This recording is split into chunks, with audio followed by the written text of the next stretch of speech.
Well, we welcome everyone who is able to make it today. Like I said before, I understand the summer is like a super busy time, so it might not be as easy to hop on as in those like spring, fall, winter times. But we are happy for those who were able to hop on. We will be recording this and posting it to our YouTube and sending it out to everyone. We do want to hear from our sponsors. I know Stephanie, if you want to start with your introduction. Absolutely. Hi, everyone. My name is Stephanie Alexander. I'm the Director of Outreach for Fusion Academy. I specifically work with the Galleria and Sugarland campuses, and we also have a Woodlands campus, and my counterpart piece works with them. And so we are a one-to-one personalized education, 6th through 12th grade school, fully accredited, but our biggest thing is connecting with the students. So strictly one-to-one. And we can kind of tailor the curriculum for whatever students need. So we work with a lot of kiddos who struggle with anxiety and depression. We also work with a lot of students who are on the equestrian team or actors, or they need a flexible schedule because of they're trying to get to the Olympics. And then we also work with some gifted and talented kids who just want to graduate very, very early. So those are the types of kids that we see. And so that's about Fusion. So now I'm going to take off my Fusion hat and put on my Pam Esser hat with the ADHD world. Pam works with ADD region for the association, and she has a number of events. And I'm going to go ahead and take a look at them because I don't have her information memorized. And so one of the things that she really works with is she offers support groups and educational events for families, educators, adults, and mental health professionals.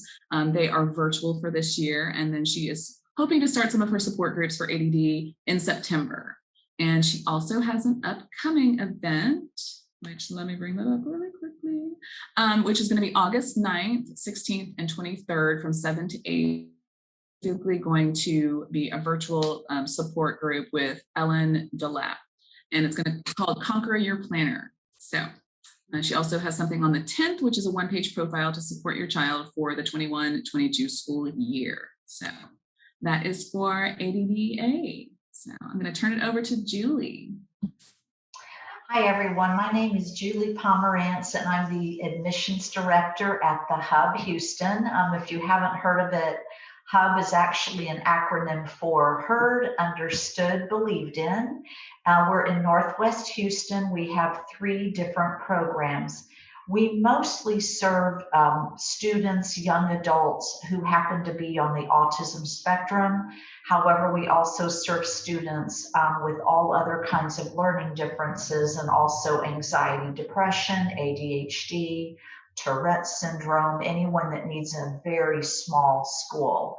So our school serves ages 13 through age 18.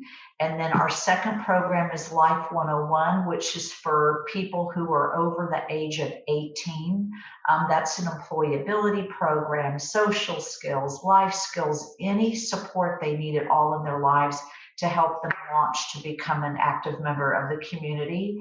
And then finally, we have our Club Hub, which is age 18 and over.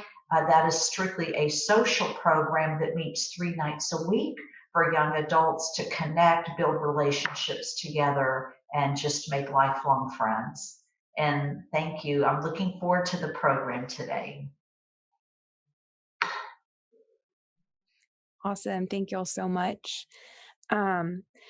Today, with our Discussions with Dr. Ron series, we have Gabriela Gerhardt as a speaker, and we are so happy to have her a part of these series, and then also allowing us to use their recording studio. This is so fancy and fun. So we really appreciate you so much for taking the time to do this and then allowing us to be here. Gabriela Gerhardt is recognized as an expert in the field of pregnancy and early stage child development. She has intimate knowledge of the childcare, newborn care industry, as well as massage, yoga, and pregnancy education. She is the founder of the Motherhood Center in Houston, Texas, and author of After the Fall, a book which has touched many, many lives. And then we also have Dr. Ron Swatzyna. Many of you may know him from if you've attended a webinar before, but he is certified in brain injury. He's a certified brain injury specialist, board certified in neurotherapy and biofeedback. And currently he is the director and chief scientist of neurophysiology research at Houston Neuroscience Brain Center and founder of Clinical NeuroAnalytics. I want to turn this over to Gabriela to tell us more about her center and the services that you provide here. Well, thank you so much for the opportunity to visit with you all, and I'm just like so curious about Dr. Ron's work, and it's just pretty fascinating. So I'm excited to learn more. But yes, so I am the founder of the Motherhood Center. We've been around for over 20 years, serviced over 35,000 clients, and it really is. One of the nicknames one of the clients shared with us, it's the Mommy Country Club. So it really is whatever we can do for the expecting family, and that would be for the dads, for the moms, for the grandparents. So we, over the years, we've really kind of expanded our offerings, and everything from all the bills added, massages, education, exercise, childcare services. So just really kind of a one-stop shop. Remember, on the payroll, all the services. This is a list of everyone that has that can be have direct deposit on. You'll see that only some certain people have it on. Oh, we're getting a little bit of background noise from the tech support. If we could move. Oh, thank you. Awesome. And such is life, right? And so with our services, what we are really just wanting to create a kind of a holistic support. And so I spoke to somebody a little earlier today, kind of a journey into motherhood. I mean, obviously it's very exciting, and there's a lot of emotions, but it can be fairly challenging as well. And so our goal is really just to provide kind of the educational, emotional, physical support for the expecting parents. Yeah. Awesome. Now, if Dr. Ron, if you want to go ahead and tell us about your center and the services you provide. Well, we established the Houston Neuroscience Brain Center back in January of 2020. And since then, we've grown exponentially. It seems like every month it's just taken off tremendously. And we treat children as young as 4 all the way. Well, I guess we can go a little younger with the play therapy that Miss Alexandra does, all the way up to I think our oldest right now is 76. So we get them from the very beginning all the way through the lifespan. And what we're looking at and what we try to do is we want to optimize brain functioning based upon neuroscience. That's our goal. Everybody's brain could be optimized. You don't have to be pathologic to need a little tuning. But we are focused in on this this particular area because as I looked at it, and then I started reaching out to people like you that said, you know, there's a lot of women that are thinking about getting pregnant or have gotten pregnant, and they realize, oh my gosh, I'm on psychiatric medications, or I'm on I've got all this anxiety and depression, and the choices out there are stay on your medication and hopefully the medications won't harm the child, or the next choice is let's go off the medications and then try to ride out the anxiety and depression that the medications were holding in check during this time when you have great hormonal swings that can change everything in regard to your mood. So we do what we call neurofeedback. There is a non-invasive method of training the brain to actually help them get off their medications with their doctor's, guidance, hold them throughout the pregnancy, and then follow them through the postpartum period, so that then we've got the actual mother through that most critical period. And with our goal being the same goal you have, which is a baby at the end and a happy mother for sure. So that's a little bit about ours. Yeah. So I was just going to say a little bit, we see a lot of times kind of the dilemma, of course, from getting pregnant, but after that, when we see clients, when they are, planning or they are nursing, and now they are having that dilemma of maybe needing to get on postpartum depression or postpartum anxiety medication, or just kind of what the options are. And a lot of times it's like, okay, you need to stop breastfeeding. that's sad. And we see that so much where those moms, now they have to have, bandages, to stop lactating. And so you have this whole additional trauma where for so many women, they dreamed of breastfeeding. That's such a special bond. And all of a sudden, for the well-being of the mom, and of course, for the well-being of the baby, making this kind of a pretty drastic decision. And of course, once you stop doing that, going that route, all of a sudden, what your hormones are going to do. And so it is, so I'm so appreciative that there is other option to offer these moms. Right. And they very much need that other option. Mm-hmm. Do we have some questions, did you say? Yeah, we do. And so y'all kind of already got into it, which is awesome. The purpose of this discussion today is to open up a dialogue about the mental health concerns mothers face pre and postpartum. Statistics show that about 6 million women get pregnant every year, and 10% of those women take psychiatric medications, and 15% of pregnant women have psychiatric issues, in particular depression and anxiety. So today we just wanted to open up a discussion and address and explore ways women can optimize their journey through motherhood. So it's, you just mentioned postpartum depression. One of the questions was, I am concerned about postpartum depression because of my family history. What can I do to prevent this from happening or address it if it does come? I would like to turn that to you to start, Oh. because this is what your whole plan is. Mm-hmm. What we see, so I have kind of a story I would share. So, because a lot of times women, so yes, we definitely have clients. So we are a non-medical facility. So we are not necessarily asking clients as they are kind of utilizing our services, are you having, any medication? Or so it's really a non-medical care we are providing here. But we do see often that clients, we had a client years ago where she came for mom and baby yoga, and baby was probably like 4 months old. And so she's visiting with all the moms. And during the class, one of the instructors came in or kind of stepped out and asked if I'm going to be around after the class. And I said, of course. And she's like, there is a mom, you probably need to talk to her. So I said, sure. So the class was over, and I invited the mom to come visit with me in my office. And you could see that she's kind of started tearing up. And I said, tell me more, what's going on? And she realized during this mom and baby yoga class, which is totally non-medical, she realized that she is interacting with her baby differently.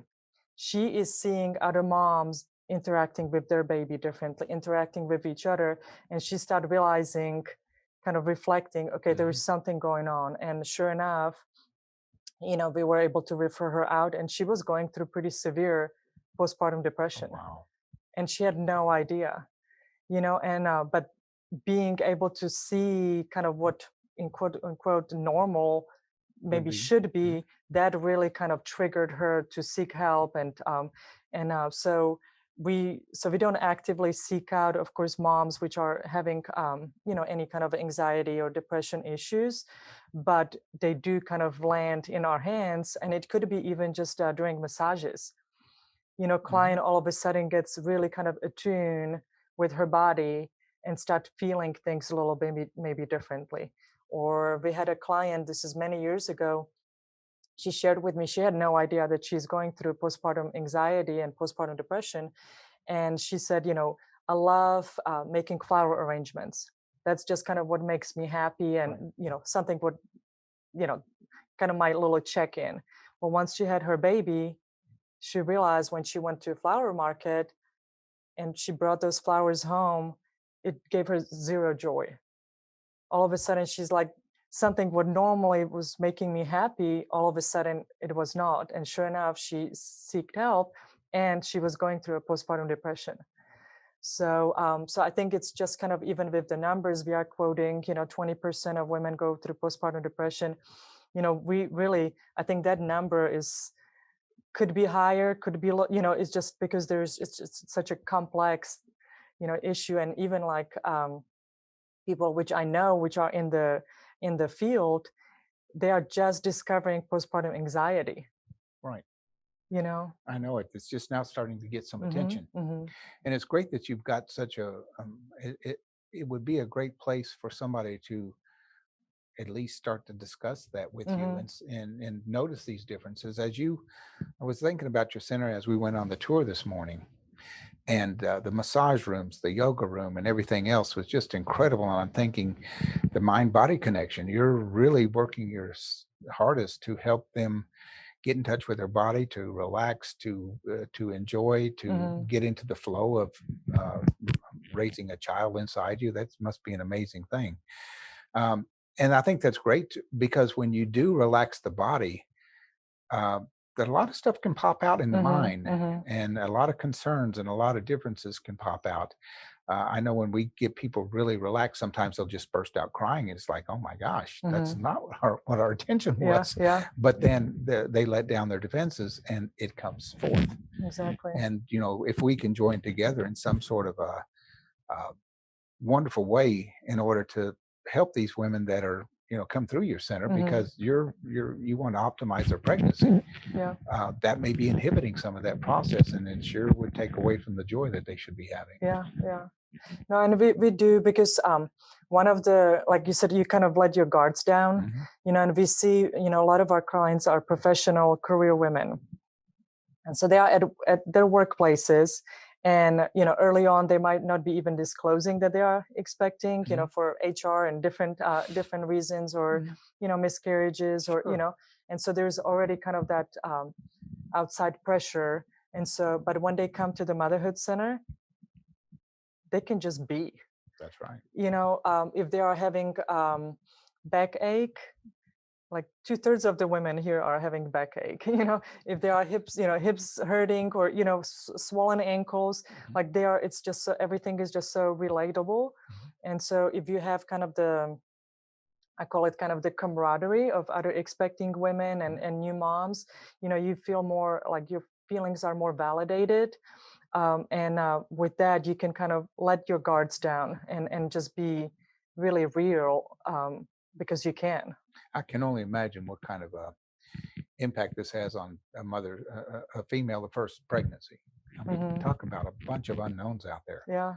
Just incredible amount, and I don't think they get the education from the parents or anybody else about this. And I think that's a real deficit that we have Hmm. right now, Hmm. is what to expect, what's normal, what's not normal, and Hmm. everything else. Yeah. So I'm glad to see there's places like this to Yeah. go in order to help. You did mention something when we met, about a month ago, about your expanding. Can you Hmm. talk about that? I don't want to do this as an infomercial, but I Yeah. think this is really great. Yeah. No, I think, we always wanted to do, my ultimate goal to have Motherhood Center all over the world, right? Mhm. Because every city needs Motherhood Center, Right. and resources we offer here. Mhm. And so kind of with the pandemic, what happened, it kind of forced us to go even more kind of virtually. Mhm. And so we of course offer majority of our classes and services in person, and big percentage of the classes and education is virtually now too. And so all of a sudden, literally from one week to another, all of a sudden we are reaching clients in New York, California. We had clients in New Zealand and London, and it's and offering our services and being able to, it is obviously kind of virtually, but being able to now kind of offer so many of the services still with the quality care team we have here. So that's been really exciting, and Well, so that's yeah. fascinating. Yeah. This pandemic has really spurred the advent of technology to help us reach out more Hmm. so than ever before, and live comfortably with it. Hmm. Hmm. One advantage. Yeah. No, and with that too, there's to me, there's just so much information out there too. And so when you said, when you're expecting first pregnancy, there's so much unknown. And I tell clients, it's basically whenever you get the positive test, your world is completely changed. Oh, yeah. You're physically, obviously, there's so many changes emotionally, mentally. Mhm. All of a sudden it's like, can I eat this or not? Can I think this or not? Can I sit this way or can I, what? There's just such a overwhelming amount of questions. And if you don't have the answers, it's building up even more kind of the anxiety and the unknown. And of course, every mom will want it to do the best for her baby. That means for her body. Right. And so, yeah. And so kind of circling back. So if you do have any kind of emotional or mental challenges pre-pregnancy, that just kind of naturally has to escalate so much more. Especially with the hormonal swings. Mm-hmm. My gosh. A lot of people don't realize that their serotonin reuptake inhibitors for their anxiety or depression are really dependent upon the estrogen levels in a woman. And as they surge and ebb and flow, these are going to change your moods quite rapidly during pregnancy. Mm-hmm. And so it's something it's got to be just overwhelming for the first one, especially, I think. And to that too, many of our clients do struggle with fertility. And so even with the fertility treatments, that's just kind of like almost like a hormonal cocktail. They just kind of go through through all these emotions. So yeah.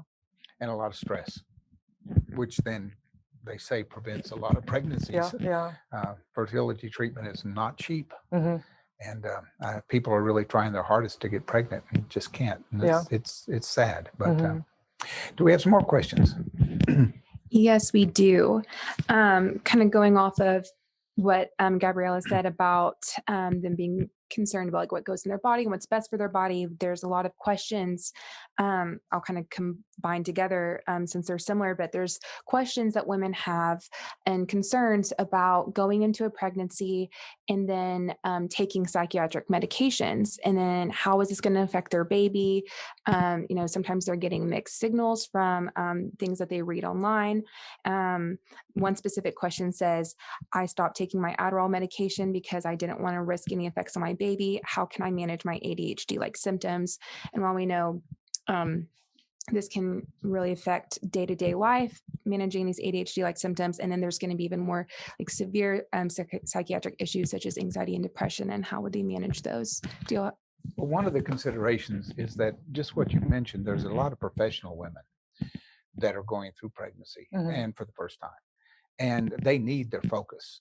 So now they got the hormones kicking in, and then they've got the lack of their stimulant to help them keep focused, which probably did help them a lot to be as successful as they were. And the workplace, I don't think is really quite as consoling as it should be for pregnant women. I think we expect that you keep producing at the same level no matter what. That's your job, and so I think that's kind of sad as well. So I understand the dilemma to go off the medication, and then you're going to have your job maybe compromised to a certain extent, or stay on the medication and worry about your child. So this is the part that we really want to focus on, because that's valid in a lot of people. There's a lot of women that continue to work up into the when. How long do they work now? I mean, they have clients all the way to 39 weeks, 40 weeks. I mean, and many of our clients are also solopreneurs, entrepreneurs. So they have, I mean, other people's livelihood depends on them performing. Or we have a lot of our professional career clients, they go back to workplace on week 3, week 4, week 6. Oh my gosh. So quickly. And yet there's got to be tons of questions then. Oh yeah. And separation anxiety already. Oh no, yeah. Terribly.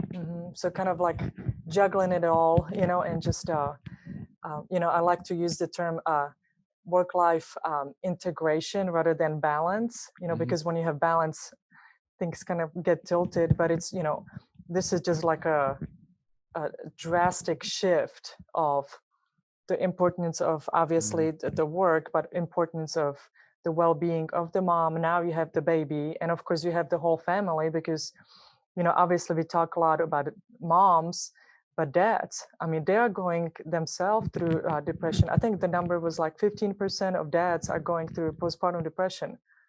That's incredible. And it's that's not hormonal. That's strictly environmental. It's what they're exposing to themselves to. And so I think it's just very much a complex kind of an issue, and it needs to be kind of a complex approach of caring for these families and taking care of them. So obviously we do kind of our part here at the Motherhood Center, but it is kind of places like yours where they don't have to kind of default into the pharmaceutical. I mean, obviously there's sometimes I'm sure there's like, okay, you staying on the medicine is better for you for this time being. The risk versus the rewards. Yes. Totally. Completely. When I was in my PhD program many years ago, and one of our cohorts, she was pregnant, and then she wrote this wonderful paper about briefcases to diaper bags, and I thought that is a big change. And how do you make that change, and how do you live in a world of business or whatever, and make that change, and then combine them at the end, because then you got to have both. Women carry a lot. I got to take my hat off to each and every one of you. It's not easy, and I talk to the men all the time, and I say, whenever you have issues with your wife or your spouse, just remember that thank God you're not a woman, because there's so much stuff that you guys have to do. And I do empathize with you. Sorry, Alexandra, I had to do that. She's laughing over there at me, but it's true. What else do we have? Well, I guess piggybacking off of that, maybe both of you can talk about ways to well, let's see what the question says. It says, are there any non-medication ways to address postpartum depression or other maternal mental health issues? Dr. Ron, you might have something to say about this, and then Gabriela, you could go into some of the services you could provide that could help optimize. Well, we briefly mentioned in the beginning, we talked about doing neurofeedback. Neurofeedback is a process where we can train the brain customized to the individual brain. Our work is all surrounded by EEG and quantitative EEG. And so we analyze what's causing the symptoms. First of all, we want to know what's the cause of the symptoms, because there can be multiple neurological causes of psychiatric issues. The medications don't care about that. The medications say you have this set of symptoms, you take this drug, and 40% of the time they don't hit their mark. And that makes it very difficult to go through this trial and error process. And so this way, when we do the EEG and have it quantified and look at the brain maps, we can identify what parts of the brain are having the issues, and what can we do to retrain them to establish better pathways that they don't have, that they're missing, that are causing these things. And just like with the ADD, sometimes they need a little bit faster frequency, and we can train that frequency a little faster and help their focus and attention. And anxiety, it's usually a central or frontal lobe issue, and training that. It's interesting, we've got one site, right CZ at the top of the head, that has done really well with our females, with our women that are going through postpartum, and it helps them get rid of the hot flashes. Oh, wow. Phenomenal. Whole nother issue on the other end of the spectrum, but it's still, it's customizing it to what their brain says that say they need. And then we can help them process through.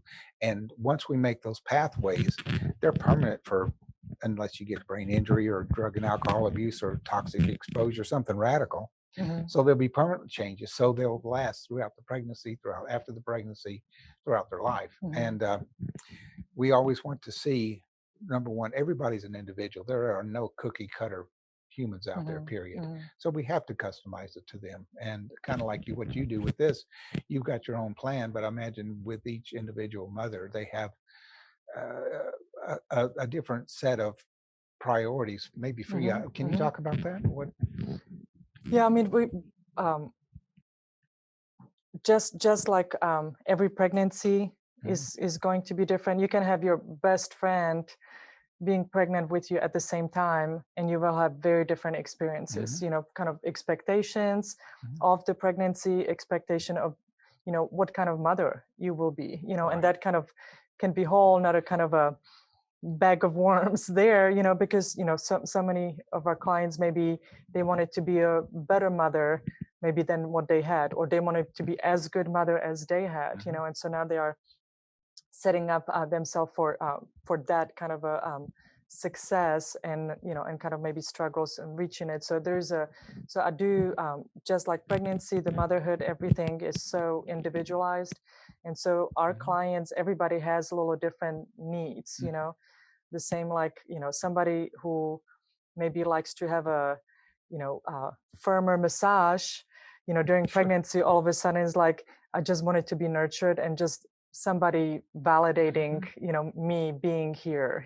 Right. The same, and we see that a lot of kind of this transformation of women where, and my husband has this kind of a whenever we are onboarding new staff, he has this analogy that we have these moms, they come in and they have a cool dress and high heels, and they are driving sports car and kind of like, here I am, I just learned I'm expecting, and a few months later they are walking in with flats, minivan, spit up on their shirt, and and they are happy, they are content, where maybe a few months ago they could not even imagine, I'm not going to be that mom. And so for us, it really is, we do like to kind of customize all of our services, to our clients. And with the postpartum anxiety or depression or just really just baby blues, and in quotes, just baby blues, because they can be pretty major as well. We see these clients also in their homes. And that's where, our services are called a lot of times by psychologists, psychiatrists, because sleep deprivation is the worst thing, right? Terrible. And and so now you have mom who maybe is getting off the medicine, getting on, she has the hormones. Now she's trying to be this great mom for this human being who is not going to tell her what he or she needs, right? So trying to understand the needs of the baby and the cues, and and still kind of being able to kind of take care of herself.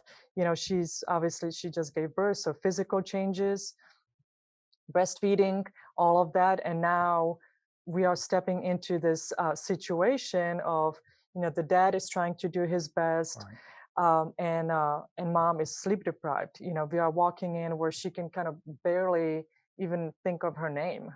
She's so exhausted. She had 2-3 hours of sleep last 2-3 days, and that's the reality.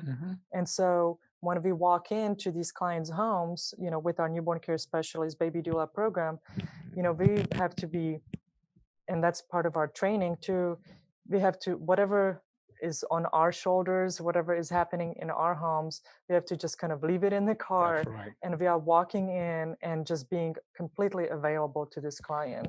Would you describe that baby doula program a little bit for me? Because I think that's just fantastic, because sleep deprivation in our field is number one. I don't care if you are not getting good quality sleep, you're going to be anxious, and if you're anxious long enough, you're going to get depressed. And so it's a terrible road to go down. And I know we hear the story about colicky babies, and I'm coming at it completely from outside your area, but I heard about this program, and I thought it was just such a fascinating thing that you could take that off of mothers. Please explain that. And that's actually how I started. So I was working as a baby doula, baby nurse, newborn care specialist, all these different terms.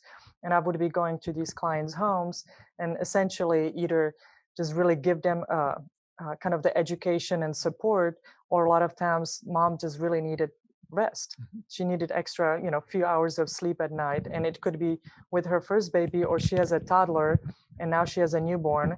And so she needs to be functioning during the day on no sleep, right? And so it's basically a caregiver who goes to a client's home during the daytime or nighttime. It's a non-medical person.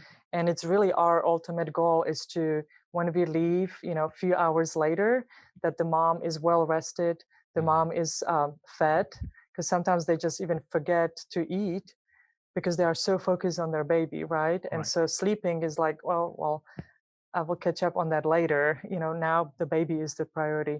And so for us being able to be there for her during these times and kind of allowing her to just be, and, teaching her how to breastfeed. Because again, that's a whole nother, kind of a challenge for families. So, yeah. Well, that's fascinating. So you really do take care of the primary needs so that they can get adequate rest. And is there a period of time where this is normally needed and then they won't need it after a period of time? So we have clients for just maybe for a few weeks. I mean, from few nights to a few weeks to a few months. So it really is whatever the client's needs are. Sometimes, clients till the baby is sleeping through the night, which, kind of in a reality could be, 4 months, or it can be longer, depending kind of how the baby is. So all the circumstances. So yeah, some clients wanted us to be there till the baby is 18 years old, so we can, whatever the family is needing. And yeah, so we can be there 7 nights a week or 1 night a week. It could be sometimes just giving that break that they know, okay, I will get a sleep tonight. Well, that definitely does sound like a really great way to optimize motherhood right Especially there. with women that want to continue working, and a lot of them do, and yet, they don't want to feel guilty that they're neglecting their child or leave their child with somebody that's untrained as well. Very scary situation. Yeah. Well, we had another question that came in before you were talking about how pregnancy is a different experience for each woman. And I'm curious if that could be the same for a different pregnancy for the same woman. So someone said, if someone has severe depression with their first child, can they expect it for their second or third, or is each child different? That's your answer. That's your question. That's not mine. I don't know. I mean, what I've seen, and in one of our kind of a questionnaires we have when we do service clients in their homes, we have it on the questionnaire as an optional. They don't have to answer it at all. But we ask them if they had any anxiety or depression, anything prior to the pregnancy or with their first child. And so a lot of times clients do answer because they want us to be able to be in the know, be aware. And so we do see, and I think just kind of I'm coming from like a non-medical person here, but it's what we see that if clients did have struggles prior, and it could be with the postpartum depression or just anxiety depression prior to pregnancy or with their first child, that the likelihood that they will be having some struggle is pretty real. So I think it's the good thing is that at that point the woman is more aware. Hopefully she has a kind of a support team attending those needs. And so if it was, maybe severe first time around, that it might not be needed, not be as severe. But that's where I feel like it could be, that's where your service, again, if the woman knows that, she already had those experiences, maybe seeking kind of help from your group. And the chances of her having problems a second or third or fourth pregnancy are there, and they're higher. Get ready for do your preparatory work, do the training first, get this under control. That's what we're thinking too. We want to take care of those issues before they become really serious, when the child is already born. The postpartum really sets in, because that's what we want, the happiness of the child. And we see children, and we can tell that there are some kids that have really had a rough life already by the time they get to us. And we've seen some children that are the most happily behaved children that may just have some focus issues. It's a completely different child. But like I say, this is in the aftermath, and we want to try to get in on the front end of this and get ahead of it so that we can have more children. I think that what we're faced with now, though, is an interesting thing. We don't have the family units, the village to raise a child anymore. We are individual family units out there without extended family a lot of times, just because we've become a mobile society. And I can definitely see why years ago this wouldn't have been an issue, because they had grandmother and mother and everything else to help and assist the new their child have a baby. And that's kind of what we see at the Motherhood Center.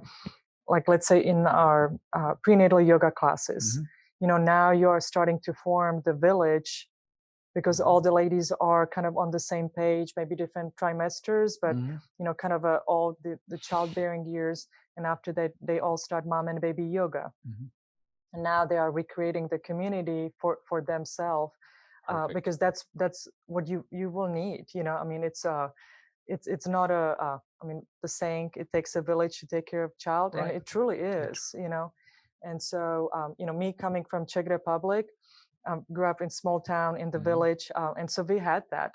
When my cousin needed to go to a grocery store or run some errands, she just dropped her daughter off at neighbors. It could be aunts, or just a neighbor, who everybody knows everybody.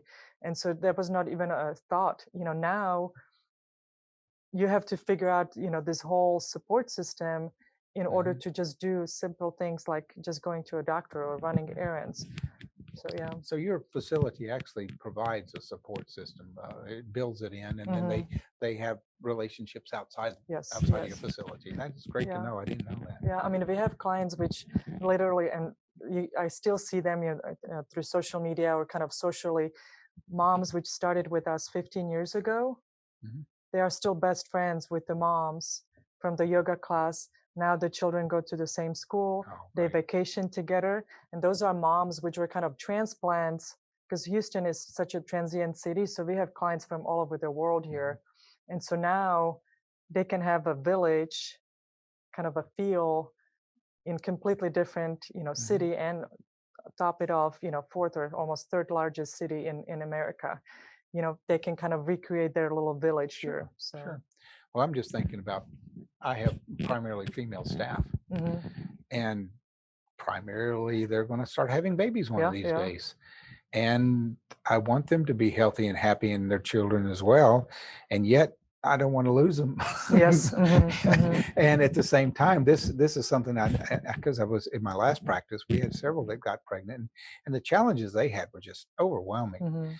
And I don't know that they were part of anything like this, but I can see that I'm so happy that we found each other, and this process we can put together, because this will become a large family practice eventually, where we can work together to help all of them. So do we have some more questions? Yes, we had a question that came in. They said, I have a friend who is in her early 40s and wants to start a family. What should she expect that is different from women in their 20s and 30s? Also, at what point should she start thinking about getting off any medications if needed? Late pregnancies, over 40. Yeah. What are your thoughts on that? I mean, we definitely have a pretty large percentage of our clients are late 30s, early 40s, late 40s, mid 40s. We have a few clients in their early 50s with their first ones or second ones. So I think physically, obviously, it's going to be so much more demanding. Although I did a maternity consultation with a client a couple of weeks ago, and she had her first child. She was just barely 20. And now, like 26 years later, she is having her second child. And she said, my pregnancy is so much more enjoyable now because I have a financial security. I know what I want. I'm a mature. I was completely overwhelmed.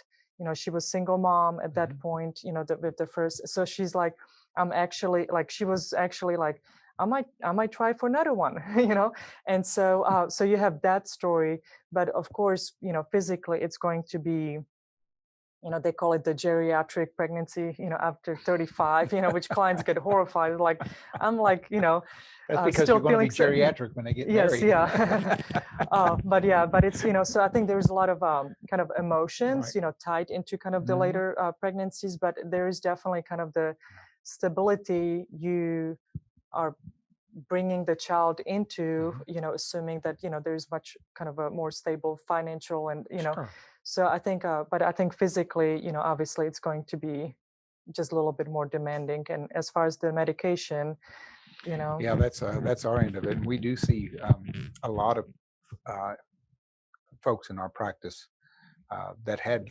you look in the waiting room sometimes and you see these people in their 40s and 50s that have these little children, and it's like, okay, this is going to be a challenge for a lot of people. And they're, we do know that there's some evidence out there that later, not for the women as much, but some contribution of the men are providing.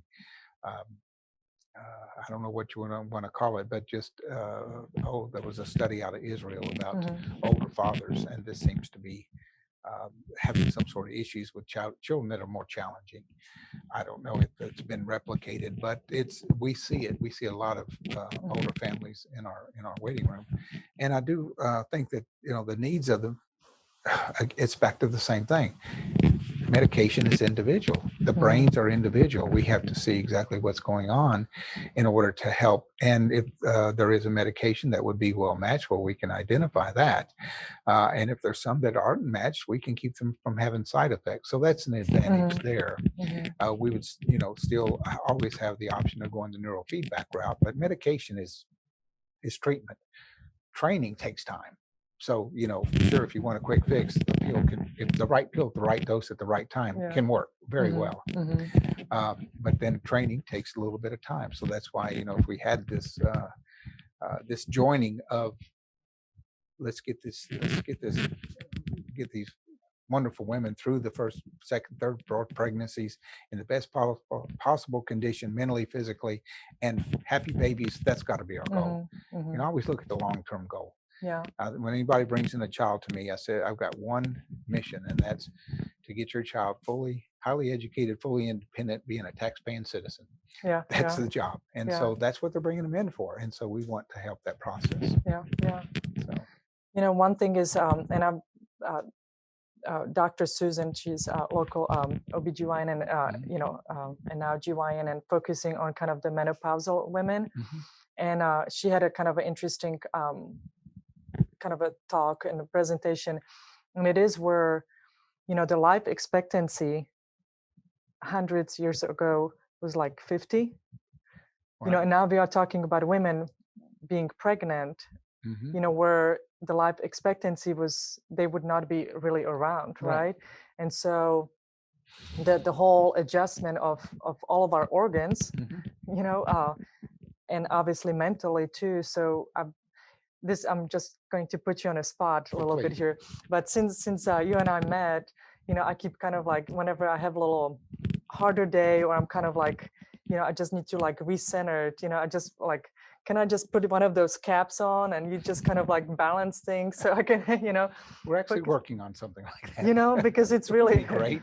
Because it's, that's where I feel like, we all want a kind of quick fix, right? Sure.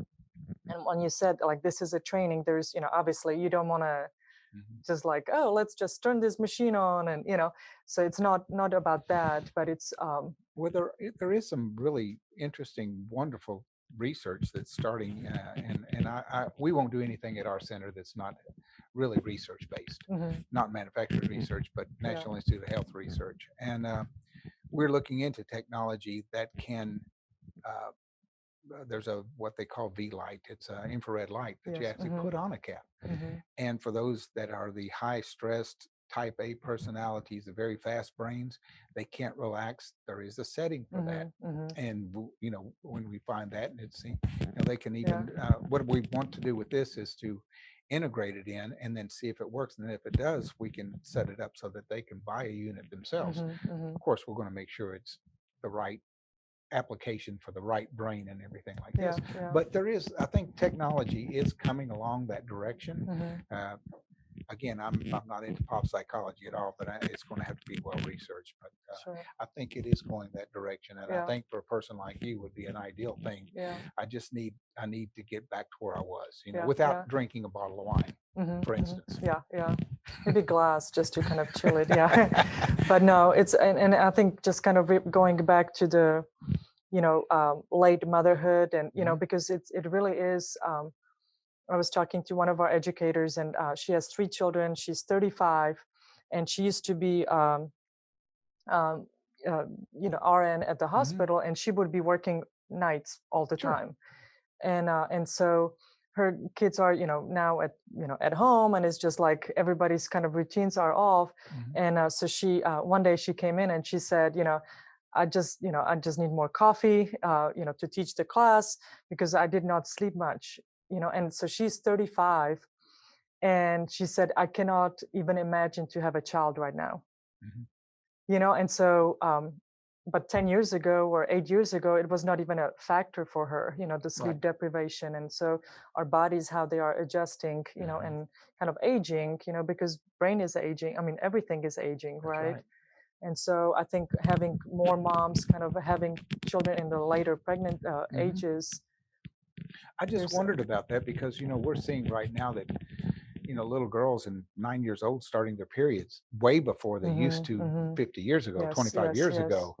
And so that is setting that clock even further advanced. So if you start at 9 instead of 13 or 14, what is that doing to the back end? I don't know, It seems like to me that it's got to have some sort of effect on the age 35 to 40, especially because if they started at 9, that's a long time to be able to have a child. So it's going to be interesting how things will be evolving. Okay. What else do we have? Yeah. I just wanted to say, as a millennial who is career focused, I also see myself, if I'm going to have kids, it would be later on in life. And I feel like that is a common thing that's happening with these generations. So it is interesting to see the dynamic change that's going on. But so we have some questions about transitioning. There's a question on recommendations for transitioning from like pregnancy to work and back. And then there was another question that can kind of tie into this as well, but it says, I've had a first child, I'm having a second child, but my first child is having some transitional issues with that. What do I do?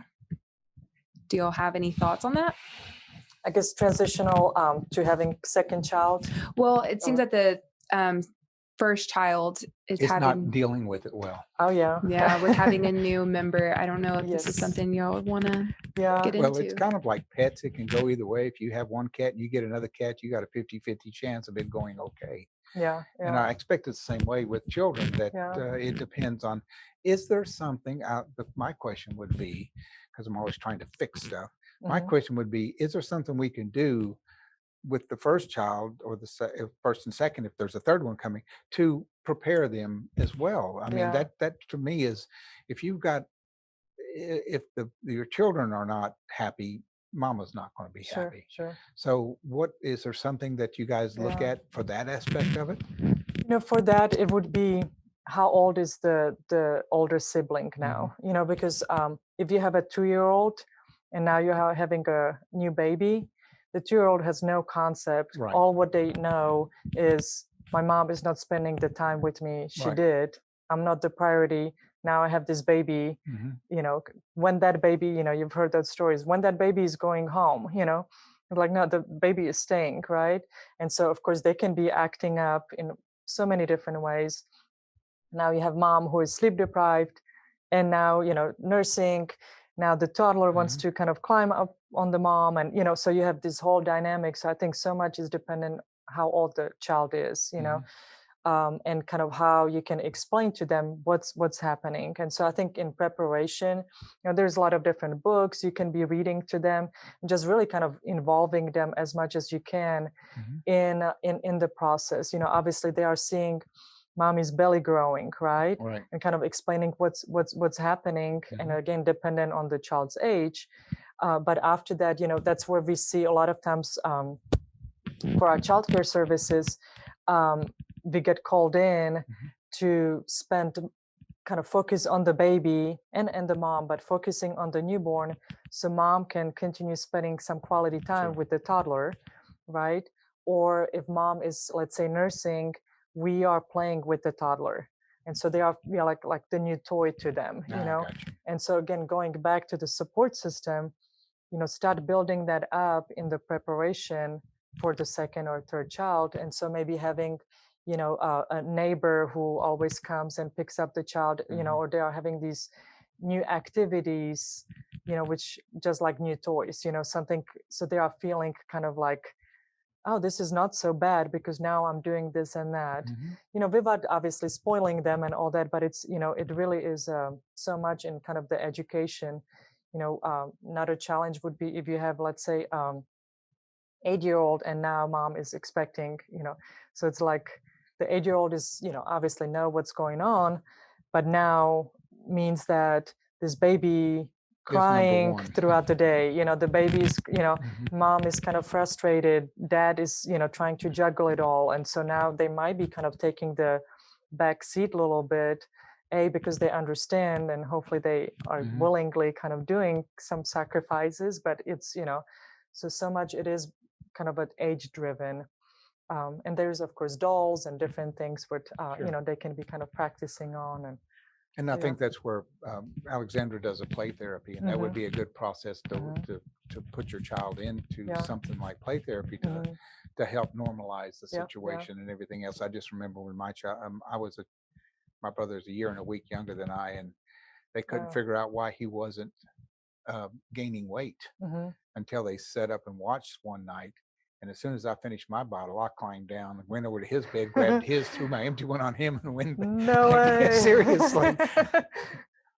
That's All so right. funny. Okay, Yeah, I will so- repeat that story sometimes. can. Yeah. Yeah, I am definitely a proponent for play therapy with helping kids through transitions.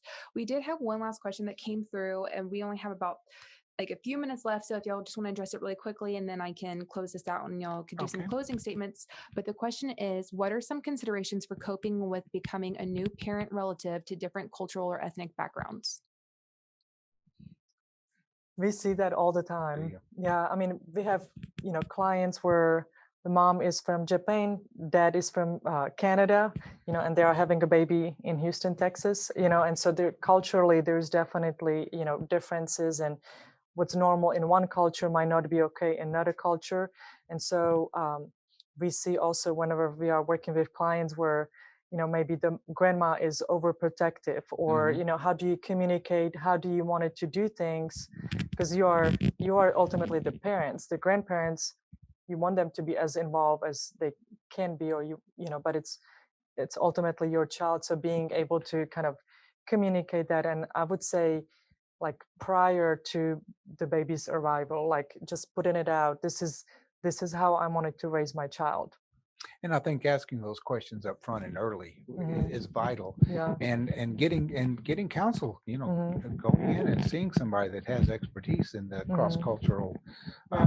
births, I think would be a great advantage ahead of time. Yeah. Again, Yeah. hit it, right up front and face it, and not just try to pretend like it's not Mhm. there. Mhm.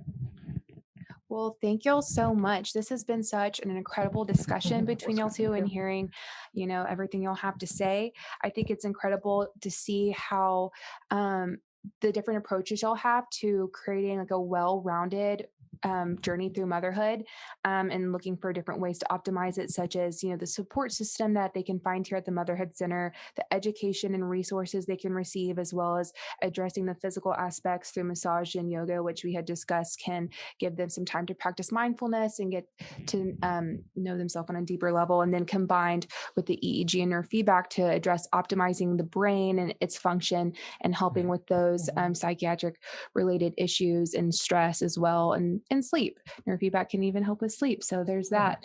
But do y'all have any closing statements or any last things you wanted to add before we close out?